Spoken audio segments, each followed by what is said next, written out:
متقي د عمران خان څرګندونې افغانانو ته سپکاوی نه دی. سلام ستړي مشئ، زموږ سولا ټي وي چینل ته بخیر راغلی.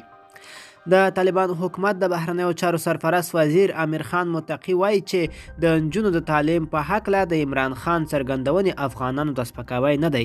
هغه یادې څرګندونې له اسلام آباد څخه کابل ته د راستنېدو پر مهال له خبریالانو سره کړي دي.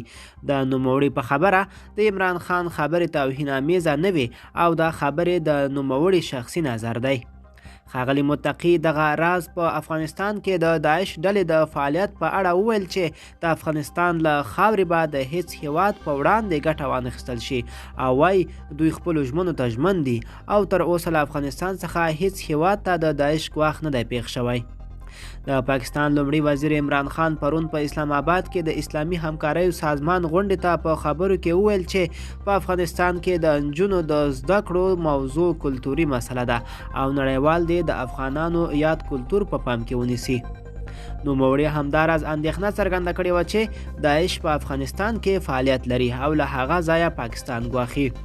د افغانستان پخوانی ولسمشر حمید کرزی بیا د عمران خان دغه څرګندونې افغانانو ته سپکاوی بللی او له پاکستان یې غوښتي وو چې نور دی د افغانستان په داخلي چارو کې لاسوهنه نه کوي. ملګرو، دا به زموږ چمتو شوی ویډیو. که تاسو هم د امیر خان متقي په دې خبرو په اړه څه نظر لرئ، موږ سره یې کومنټ کې شریک کړئ او د لا ښکلو ویډیوګانو لپاره زموږ سولا ټي وي چینل سره پاتې شئ. تر بلې ویډیو ښه وخت ولرئ.